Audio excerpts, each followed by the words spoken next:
Hello mga person! So for today's video, for today's ganap, andito nga pala kami ngayon sa May Punta, Calamba City. Ito kasi namin ipagdiriwang ang 19th anniversary ng kasandigan ng masa ng buong Calamba. Ang kasama lang sa pagdiriwang ito ay mula presidente hanggang treasurer. Sa kasandigan ng kabataan naman ay presidente at vice-presidente lamang. Maaga nga kami dumating dito pagkatapos nga namin makapag-register upang mailagay ang mga pangalan namin sa mga bubunutin sa mga parapol na ito. Grabe, napakarami nga papremyo ang naghihintay sa amin, lalo na itong washing machine na ito. Meron ding mga electric fan, bigas at iba-iba pa. Bago nga kami magsimula ay nagtulong-tulong nga munang mag-ayos ng mga upuan at table ang aming mga kasandigan. Maya-maya lang magsisimula na nga ang program at lahat nga kami ay nakaupo na sa kanya-kanyang upuan at may mga kanya-kanya rin kaming lamesa bawat chapter. Ang mga kasamahan pa lang namin dito ay presidente, vice-presidente, secretary, treasurer at mga kasandigan ng kabataan na presidente at vice-presidente. Pero napakarami na nga namin, paano pa kaya kapag pinagsama-sama na kaming lahat? Kasama na ang mga miyembro at iba pang mga officers? Meron nga rin pala mga nag-intermission number at ayan nga sila, sumasayaw na sila. Kaya nga ay hindi namin napaghandaan ang intermission number sa aming mga kanlubang chapter. Maya-maya lang ay dumating na nga ang mga VIP guests katulad ni Congresswoman Cha Hernandez. Sobrang napabilib at napamangha talaga kami dahil napakasipag niya at napakaganda. Kapapanganak niya pa nga lang 3 buwan pa lang ang nakakalipas ay parang hindi nga siya nanganak, napakaganda niya pa rin. At nagtatrabaho na nga siya at naglilingkod agad sa bayan. Sabay nga ng pagdating niya ay dumating din itong mainit na sopas at kaya naman kumuha muna kami ng aking mga kasamahan dahil nagutom na nga kami. Tamang-tama lang para sa aming almusal ngayon.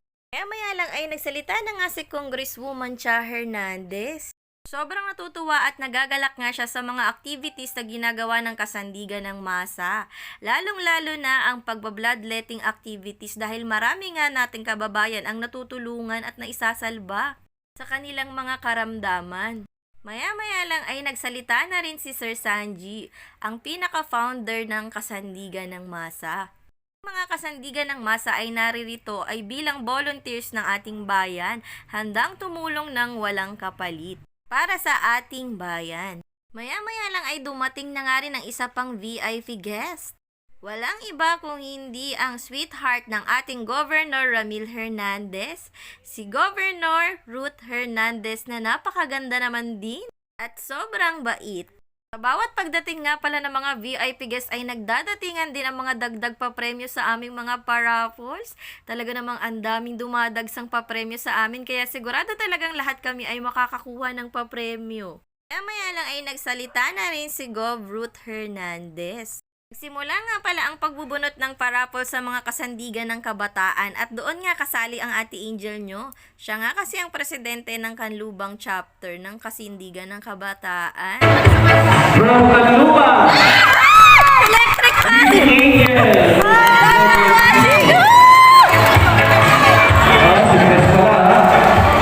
Si Pres, kala mo tumakat ka, mataas mo ulit.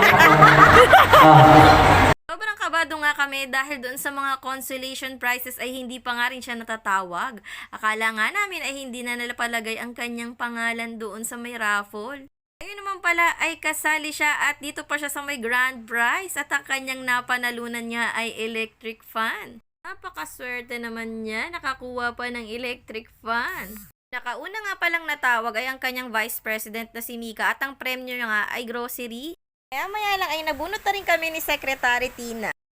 At ang nakuha nga namin ay grocery din. Maya lang ay nabunot na rin ng aming presidente at ang nakuha niya nga ay grocery din.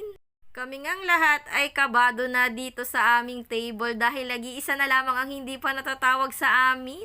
Bukod sa Ate Chelsea nyo dahil hindi naman siya kasali. Napainom na nga siya ng tubig sa kaba dahil siya na nga lang hindi pa natatawag at baka nga siya na ang manalo ng papremyong washing machine, ang pinaka-grand prize. Kaya naman chini-cheer talaga namin siya. Washing kay Dana! Ha? Kailangan nating masaksihan yung reaction Ano mo. ako mo naman yung mga kanina? Kaya ganito ako. Darling Diesel! Hindi nga siya nabunot dun sa may washing machine dahil mamaya pala ipaparaffle ang washing machine. Electric fan nga din ang nakuha niya kagaya ng kay Ate Angel nyo at sobrang happy nga din siya. Lahat nga kami dito ay nakakuha na ng papremyo sa raffle. Kaya naman itong washing machine na lang talaga ang pinakahihintay ng lahat.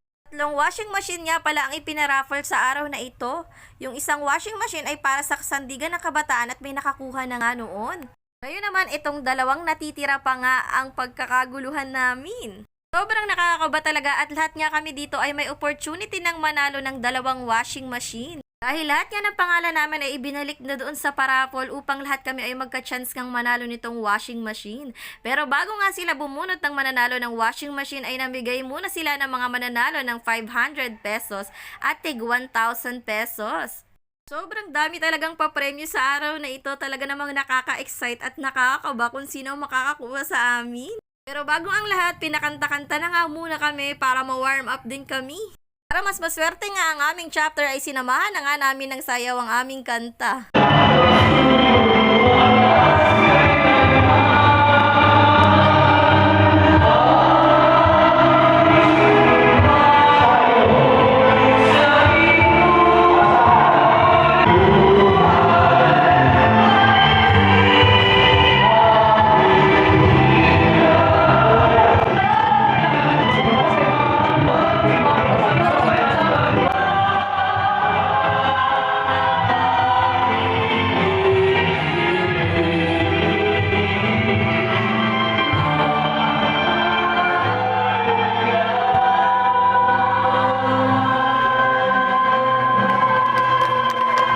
O, diba? Ang saya. Maya-maya lang ay nagtawag na nga ulit ng mga mananalo at ang nanalo nga sa 500 pesos sa amin ay itong kasamahan namin na si Dana. Ang galing-galing. Meron na siyang electric fan. Meron pa siyang 500 pesos.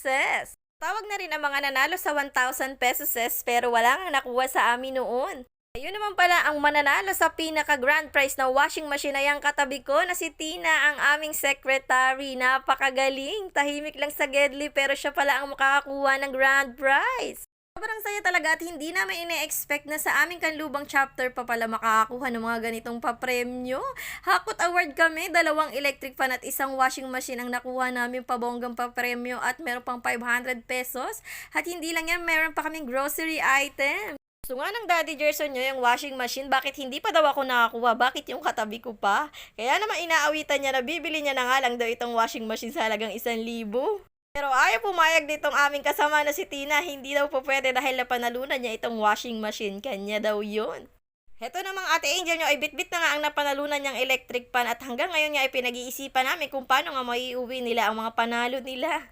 Sobrang saya talaga mga person. Tingnan nyo si Daddy Gerson. Ayan na nga, hawak-hawak na ang washing machine at binit-bit na nga. At syempre, hindi yan mabitawan ng aming kasamahan. Baka nga kasi may uwi ng Daddy Gerson nyo dahil gusto niya talaga yung washing machine na ganyan.